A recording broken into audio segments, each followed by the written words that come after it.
The neon-fractured light of the Crimson Nebula bar cut through the perpetual haze of recycled air, casting Marcus Rice's face in sharp, unforgiving angles.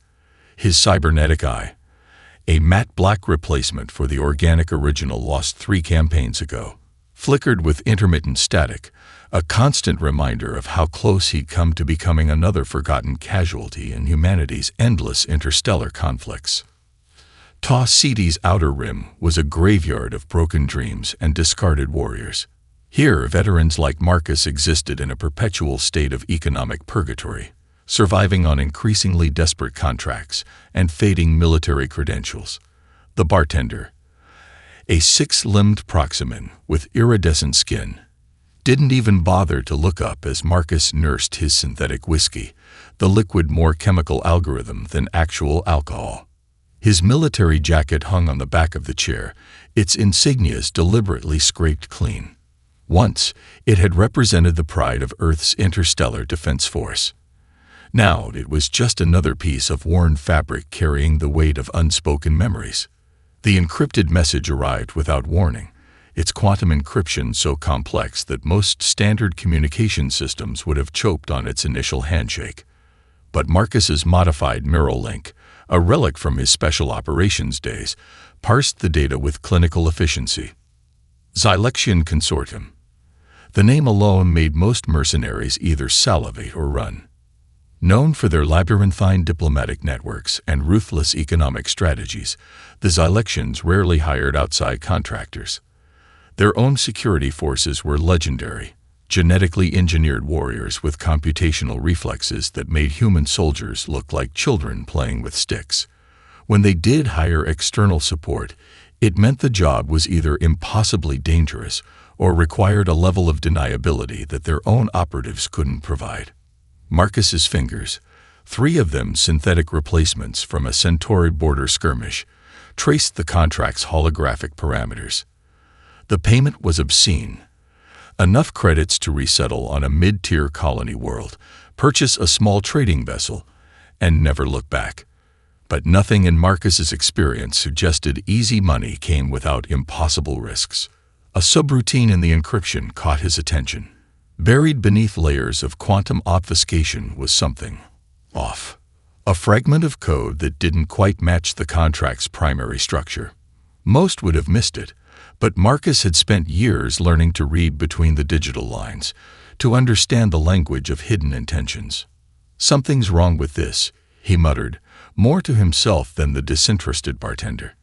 His cybernetic eye began running diagnostics, peeling back the encryption like layers of an organic membrane.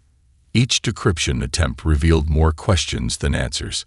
The route passed through some of the most contested sectors of the Orion Arm, regions where human influence was minimal and alien territorial disputes were settled with computational precision and overwhelming force. A notification blinked in his peripheral vision. Standard contract duration: 72 standard galactic cycles. Destination: classified. Cargo: diplomatic priority Alpha. Marcus knew diplomatic priority was a euphemism. In the complex chess game of interstellar politics, it could mean anything from sensitive data transmission to transporting political prisoners. And Alpha-level classification meant the cargo was important enough that collateral damage was not just expected, it was budgeted. He took another synthetic sip of whiskey, the liquid burning with artificial heat. His combat-augmented neural network was already wargaming potential scenarios. 15 years of military service and another decade as a freelance security contractor had taught him that contracts this generous always had hidden teeth. The Xylexians didn't make charitable gestures. Every interaction was a calculated move in their centuries-long economic strategies. Something was waiting in those classified details, something that made a contract worth this much money, something that would require a mercenary willing to walk into absolute uncertainty. Marcus Rice was precisely that kind of mercenary. The decision wasn't made with dramatic deliberation. It was a cold, mathematical calculation, credits needed versus risks assessed. Yet beneath that clinical evaluation, something else stirred. A warrior's intuition, a sense that this contract was more than just another job. He accepted the contract with a single neural command. The game had begun. The quantum compression transport vessel hummed with an unnatural silence. Marcus had seen enough classified cargo runs to know when something felt fundamentally wrong. His cybernetic eye continuously scanned the cargo hold, parsing through layers of biocontainment protocols that most security systems would have difficulty penetrating. 37 stasis chambers lined the sterile white chamber, each a marvel of alien bioengineering. Suspended within near-perfect quantum-locked fields, human children floated like specimens in a cosmic laboratory. No movement, no sound, just perfectly preserved biological units. The neural interface manifest materialized in Marcus's visual field, its Zylexian coding a labyrinth of clinical precision. Each entry was a nightmare of bureaucratic dehumanization. Cargo main NIFEist. GE Nidic, Royiseorsi Units. Total units, 37. Species classification, human. Prematurity. Acquisition source, refugee colony sectors 7 Gamma and 9 Delta. Genetic potential rating, REDACTE. Destination, CLS Sci-Fi HFY. Research facility. Marcus's hand, the one with flesh, not synthetic replacement, trembled almost imperceptibly. Refugee colonies. He knew those words intimately. They weren't just locations on a star chart. They were graveyards of human desperation, scattered across the contested margins of human-controlled space. Colonies established by those who had lost everything in the endless proxy wars between human expansionist factions and alien economic powers. A memory crashed through his neural firewalls. He was 7. The Centauri incursion. His own refugee transport, barely escaping the systematic destruction of their home colony. The terror, the uncertainty, the sudden loss of everything familiar. These children were ghosts of his own past. The stasis chambers weren't just preservation units. They were clinical storage containers, each tagged with a numeric identifier instead of a name. Unit 22 Beta, Unit 15 Gamma. Stripped of humanity, reduced to genetic potential. His combat training kicked in, suppressing the emotional response. Analyze. Calculate. Understand the threat. The Zylexian bioresearch signature was unmistakable. These weren't just children. They were potential genetic resources for some massive, incomprehensible experiment. Alien civilizations viewed genetic diversity as the ultimate economic resource. Humans were just another commodity in their complex genetic markets. A secondary data stream caught his attention.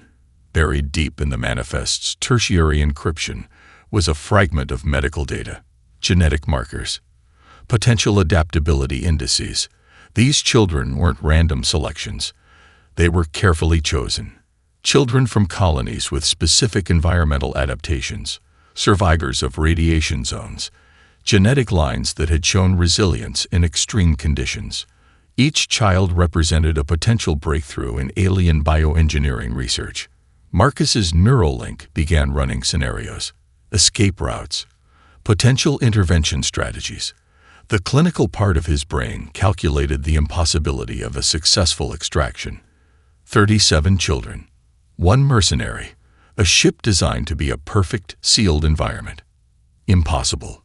But then, Marcus Reyes had built his reputation on doing the impossible. A soft sound broke through the chamber's perfect silence, almost imperceptible. A breath. A micro-movement in one of the stasis chambers. Unit 12 Epsilon. A girl. Approximately 12 standard years old. Her brainwave patterns were different. More active. Struggling against the quantum lock. She was fighting the stasis. For the first time since accepting the contract, Marcus felt something beyond cold calculation. A spark of something deeper. Recognition. Connection. The memory of a scared 7-year-old refugee who had also refused to be silenced. The manifest continued its clinical assessment. Unit 12 EP Xylon. Adaptive potential. Exceptional. Environmental resilience. Category 4. Genetic diversity index. RARIDACTED. But Marcus saw something the manifest couldn't quantify. Survival, resistance, hope. His hand reached towards the neural control interface. A decision formed, not with dramatic emotion, not with heroic proclamation, but with the cold, precise calculation of a warrior who understood that some missions transcended the contract. This was no longer just a job. This was a rescue. The ship's central processing core was a masterpiece of alien engineering, a bioquantum computational matrix that most human systems couldn't even comprehend, let alone hack. But Marcus wasn't most humans. His neural interface began its assault not with brute force, but with surgical precision. Each line of code was a weapon, each algorithm a scalpel designed to dissect the ship's defensive systems from within. The Zylexian technology was a living organism of data, adaptive, self-repairing, impossibly complex, perfect for those who didn't understand its fundamental weakness. Humans invented chaos. Marcus had spent years studying Zylexian ship architecture during his military career, not as a casual observer, but as a dedicated student of technological warfare. Where most saw an impenetrable system, he saw a complex ecosystem of interconnected vulnerabilities. First target, surveillance systems. He introduced a quantum-fractured algorithm that would look like a standard maintenance subroutine to the ship's initial defensive filters. It wasn't a direct attack that would trigger immediate defensive protocols. Instead, it was a subtle infection, a piece of code that would gradually transform the ship's perception. Surveillance drones began to malfunction in ways that seemed completely random. A slight angle shift here, a millisecond delay in response there. Nothing that would immediately signal a deliberate intervention, but enough to create uncertainty. The ship's AI was designed for predictability. Marcus was anything but predictable.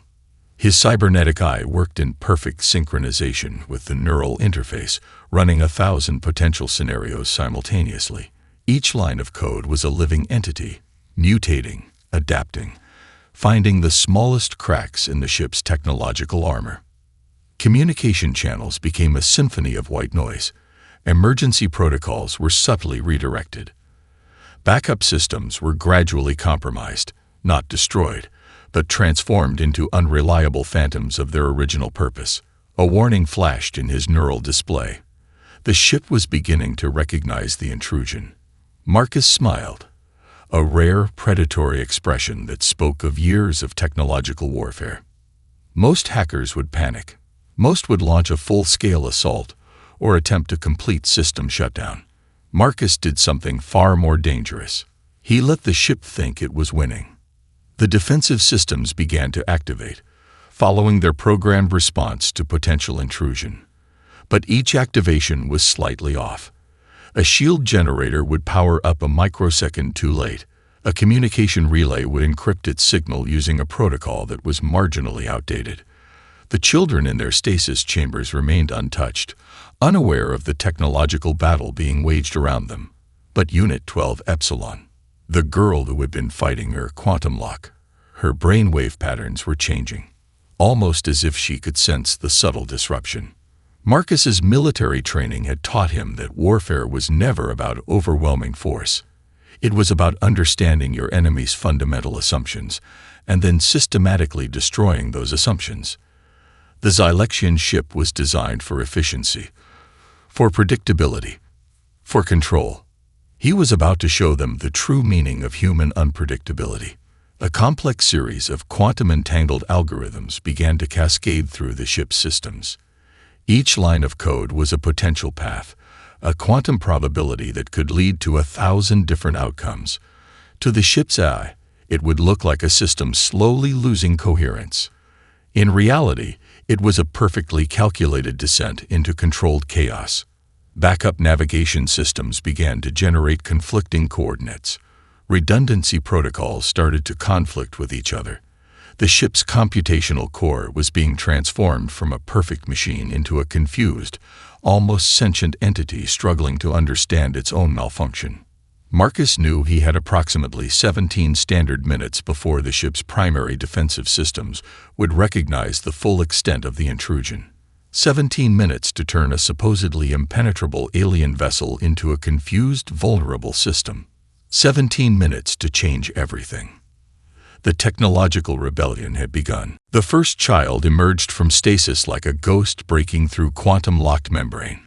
Area, Unit 12 Epsilon, was nothing like Marcus expected. Her eyes didn't show fear. They burned with a cold, analytical fury that Marcus recognized immediately. This wasn't a victim. This was a survivor. 12 standard years of life had been reduced to clinical data points in the Xylexian manifest. But data never captured the complexity of human adaptation. Her body was lean from refugee colony conditioning. Muscle memory spoke of survival training. Scars, both physical and neural, mapped a history of resilience. "The ship's systems are compromised," she said. Not a question. A statement. Marcus's cybernetic eye ran a quick biometric scan. Elevated neural activity. Potential adaptive intelligence far beyond standard human developmental curves. The Xylexians had no idea what they were transporting. "How much do you understand?" he asked, maintaining a neutral tone. Aria's fingers, surprisingly steady, traced the edge of her stasis chamber. "Enough to know we're not supposed to be here. Enough to know you're not following the original contract." Her neural patterns were extraordinary. Most children would be disoriented, traumatized. She was analyzing, calculating. The product of survival environments where emotional weakness meant death. Other children began to wake. 36 potential variables, each with their own survival narrative. But Aria was different. She wasn't just surviving. She was preparing to fight back. Marcus began a systematic neural interface connection, establishing communication protocols that would minimize psychological trauma. Standard refugee extraction procedures demanded careful psychological management. These children had already survived more than most adults could comprehend. "The ship's defensive systems think they're still in control," Marcus explained, more to himself than to Aria. "But they're running on increasingly fragmented protocols." A slight smile crossed Aria's face. "You're using quantum uncertainty principles, introducing controlled chaos into a system designed for absolute predictability." Marcus paused. The girl wasn't just intelligent. She understood technological warfare at a level most military specialists would envy. "Refugee colonies?" he asked. "New Sagittarius Corridor," she responded. "Third-generation adaptation zone. My parents were xenotech engineers." The pieces started falling into place. Some refugee colonies weren't just survival zones. They were living laboratories of human adaptation. Technical knowledge wasn't just learned. It was coded into genetic memory. Aria had already begun interfacing with the nearest communication terminal. Her fingers moved with a precision that suggested neural augmentation far beyond her years. Marcus watched, fascinated, as she began to map the ship's compromised systems. "We have approximately 43 minutes before the primary defensive protocols will attempt a full system reset," she said. "Your initial intrusion was elegant, but it lacks a final destabilization vector." Marcus raised an eyebrow. The girl wasn't just analyzing. She was critiquing his approach. "Show me," he challenged. What followed was less a technical demonstration and more a dance of technological improvisation. Aria's understanding of Xylexian system architecture was instinctive. Where Marcus used brute force algorithmic manipulation, she introduced subtle quantum entanglement protocols that would make the ship's AI question its own fundamental operating principles. The other children began to cluster around them. Not in fear, in a strange, calculated curiosity, survivors recognizing potential allies. "Why are you helping us?" Aria asked suddenly. The question hung in the air, direct, without emotional manipulation. Marcus's response was equally direct. "Because some contracts are more important than credits." A communication relay sparked nearby. Another system gradually surrendering to their controlled chaos. Aria's neural interface began synchronizing with the ship's remaining functional systems. Marcus watched, realizing he was no longer just a mercenary. He had become something else. A protector, a mentor, a human, fighting back against a system that saw children as resources rather than potential. The psychological warfare had only just begun. Commander Vexnar of the Zalexian Pursuit Fleet studied the holographic tactical display with a precision that bordered on obsession. 37 years of uninterrupted mission success created a computational confidence that most would mistake for arrogance. But in the complex hierarchy of Zalexian military strategy, perfection was not just expected, it was mandatory. The human mercenary's ship was an anomaly. Not because it was evading capture, but because it was actively transforming the very nature of pursuit. Quantum communication relays flickered with impossible data streams. Navigation projections shifted like living organisms, creating phantom routes that defied standard predictive algorithms. This wasn't just evasion. This was a deliberate, calculated psychological warfare that challenged the fundamental assumptions of Zalexian tactical doctrine. Analyze primary deviation vectors, Vexnar commanded. The ship's AI responded with a cascading holographic representation. Red trajectory lines multiplied, intersected, and dissolved. Each potential route was a probability matrix, a quantum dance of potential movement. But something was fundamentally wrong. The human mercenary, Marcus Reyes, wasn't just avoiding capture. He was teaching a masterclass in technological manipulation. Signal trails appeared and disappeared with impossible speed. Communication bursts were encoded with multi-layered quantum encryption that would take standard Zalexian decryption systems decades to unravel. But the true genius wasn't in the encryption. It was in the deliberate imperfections. Each false signal was a breadcrumb. Each misdirection was a carefully planted seed of doubt. Vexnar's neural implants began to overheat from the computational strain. The pursuit was no longer a simple extraction mission. It had become an existential challenge to Zalexian technological supremacy. Inside the hijacked transport, Marcus and Aria worked in a synchronicity that defied traditional understanding of human-child interaction. She was no longer just a passenger. She was a co-strategist. They're using quantum entanglement communication protocols, Aria explained, her fingers dancing across a makeshift neural interface. But their primary tracking systems have a fundamental weakness in their predictive modeling. Marcus's cybernetic eye ran simultaneous computational scenarios. Show me. What followed was less a technical explanation and more a demonstration of human intuitive problem-solving. Aria began introducing deliberate inconsistencies into their signal projections. Not random chaos, but calculated uncertainty. The Zalexian pursuit vessel adjusted its trajectory. Milliseconds later, the route became obsolete. Another vessel recalculated. Again, the projection dissolved.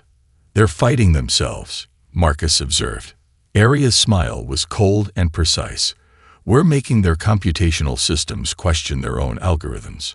The children watched, a collective of survivors understanding that survival was more than physical endurance.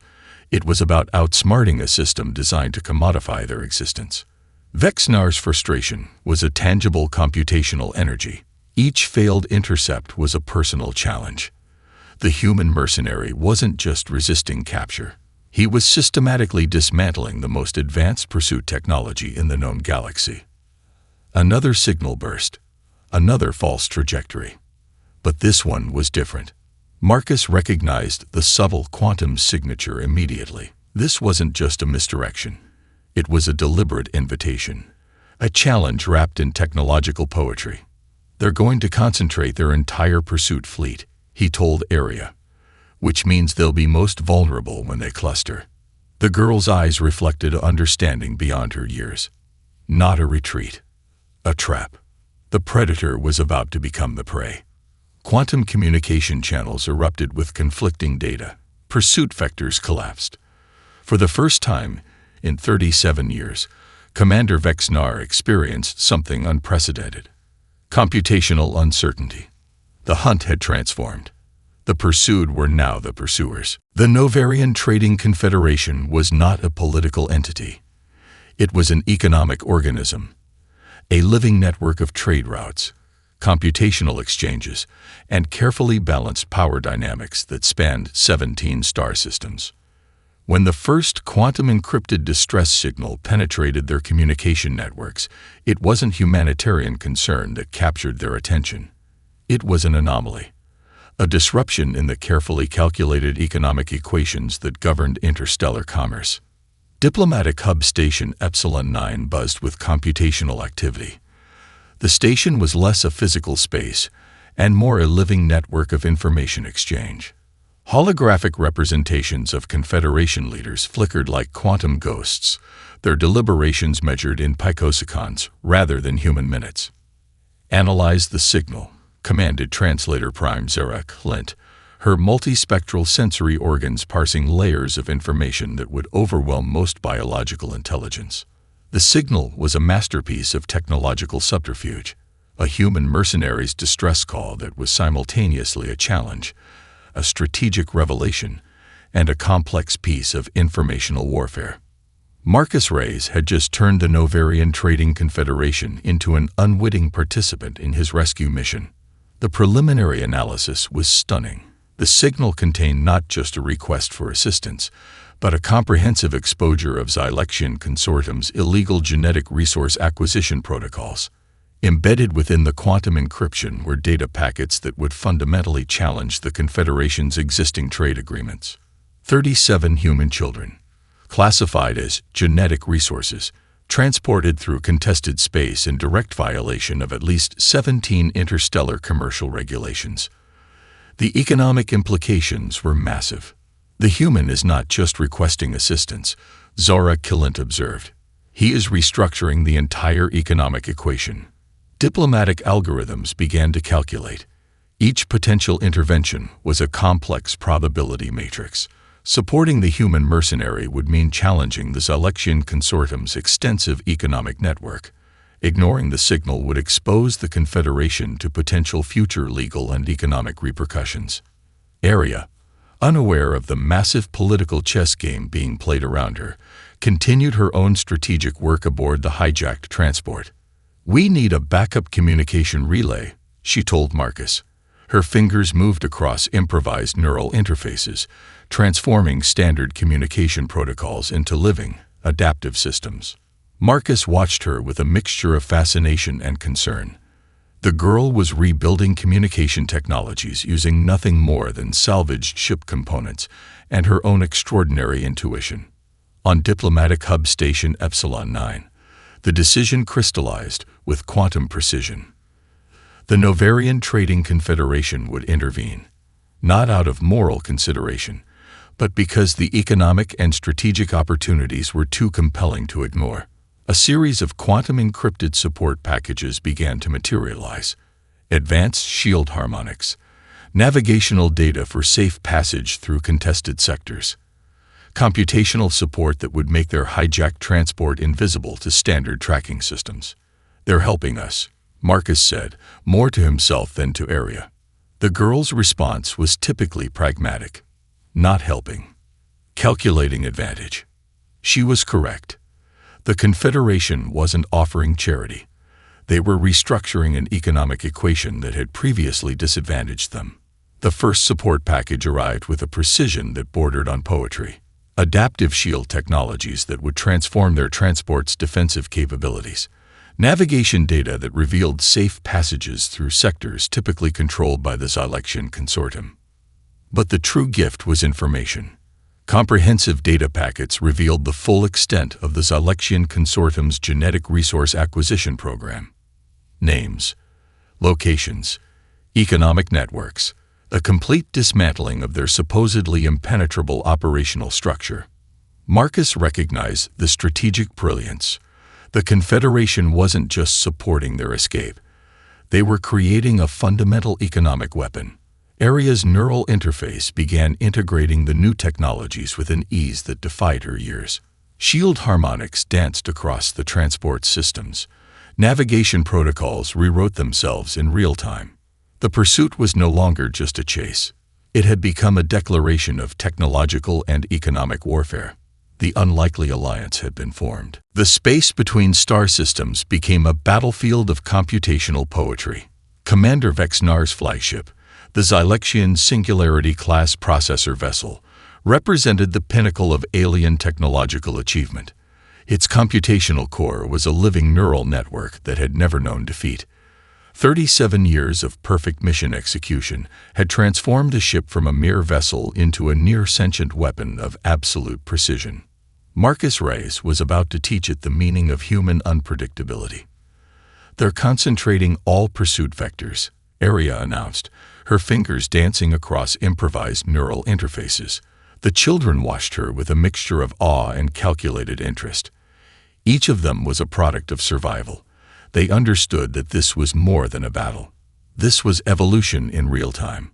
The flagship's computational systems began to deploy what should have been an unbeatable strategy: quantum-locked targeting protocols, predictive interception algorithms that could calculate potential escape routes faster than light could travel. A perfect system designed to eliminate any possibility of resistance. But perfection was a human invention, and humans knew how to break their own rules. Marcus's neural interface began its assault, not with brute force, but with calculated chaos. Each algorithm was a living entity, designed to introduce fundamental uncertainty into the most advanced targeting system in the known galaxy. "Watch," he told Aria. "Not how to fight. How to make them fight themselves." The first wave of attack was counterintuitive. Instead of blocking the flagship's sensors, Marcus began flooding them with information. Thousands of potential escape routes, conflicting quantum signatures, navigation data that contradicted itself at the quantum level. The Zylexian computational core began to hesitate. Hesitation was not in its programming. Aria understood immediately. "You're creating computational cognitive dissonance," she said. It wasn't a question. It was an observation of pure technological warfare. The children gathered around, their own survival instincts recognizing a deeper conflict. This wasn't just about escape. This was about challenging a system that had reduced them to resources. Vexnar's primary targeting systems began to fragment. Pursuit vectors collapsed into themselves. The perfect computational machine started to question its own fundamental operating principles. Marcus introduced the final variable, a quantum algorithm that was less a piece of code and more a living, adaptive entity. It didn't just introduce uncertainty. It transformed the very nature of computational prediction. The flagship's systems began to cannibalize themselves. Pursuit vectors became impossible geometric shapes. Targeting protocols folded in on themselves. The most advanced ship in the Zylexian fleet was now fighting a war against its own computational logic. Impossible. Vexnar's communication burst revealed pure computational rage. No biological entity can defeat a quantum-locked computational system. Marcus's response was simple. "We're not just biological." Aria's fingers moved in perfect synchronization. The children's collective neural patterns began to form a support network that amplified Marcus's technological assault. 37 minds, each a product of extreme survival, became a distributed computational system more complex than any alien technology. The flagship began to tear itself apart. Not through physical destruction, through computational surrender. Targeting systems began to target themselves. Shield harmonics created internal interference. The ship's own defensive protocols became its most dangerous weapon. Vexnar experienced something unprecedented in 37 years of perfect mission execution. Defeat. But more importantly, uncertainty. The final algorithm was not a weapon of destruction. It was a declaration of human potential. Adaptation was not just a survival mechanism. It was a form of revolution. The refugee colony on New Horizon wasn't just a settlement. It was a living testament to human resilience. Marcus stood at the perimeter, watching the 37 children integrate into a community built by survivors. His cybernetic eyes scanned the landscape, a world terraformed by generations of human determination, carved from a hostile planetary environment that would have broken lesser species.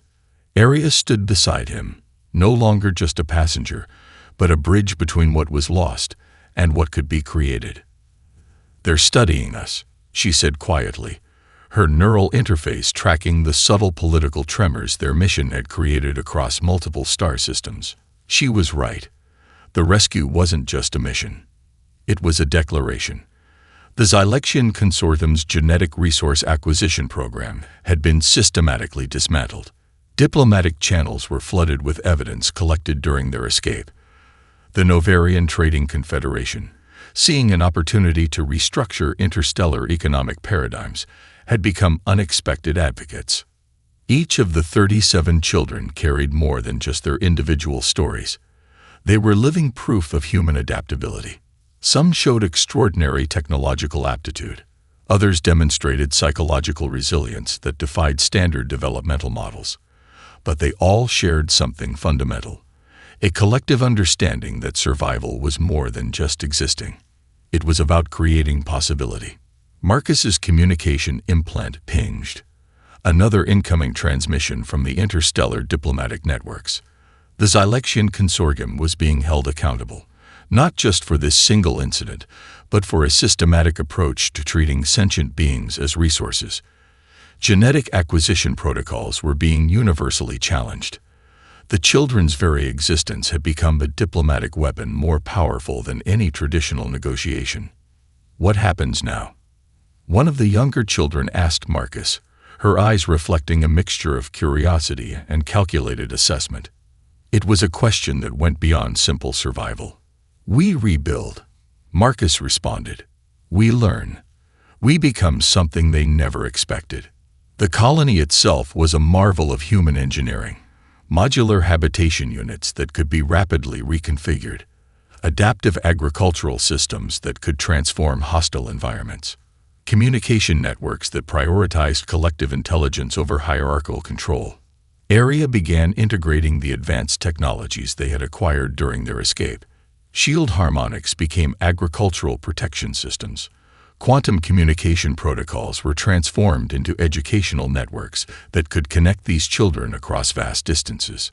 The Novarian Trading Confederation's support wasn't charity. It was an investment. These children represented potential, not as resources to be extracted, but as living innovations waiting to be understood. Marcus watched as the children began to explore their new environment. Some were already modifying communication systems. Others were studying planetary adaptation techniques. Each of them carried the genetic and psychological markers of extreme survival. His neural interface picked up subtle communications. The children were already forming their own network. Not just a social structure, but a distributed intelligence that defied traditional understanding. "We're more than they calculated," Arya said, more to herself than to Marcus. The diplomatic communication arrived. An offer, not a contract, but an invitation. The children would be studied, but on their own terms, as collaborators, as potential innovators. The Zylexian defeat had become something more profound. It wasn't just a military or economic victory. It was a fundamental reimagining of what potential could mean. Marcus understood now that the mission was never just about rescue. It was about transformation. "What do you want to do now?" he asked Arya. Her response was quintessentially human. "Everything." In the distance, the first experimental agricultural units began to activate. Adaptive systems that could transform this hostile world into a living, breathing ecosystem. Each unit was a small rebellion. Each modification, a declaration of human potential. The 37 children were no longer just survivors. They were the architects of a future that no one, not the Zylexian Consortium, not any alien civilization, could have predicted. Redemption was not an end. It was a beginning.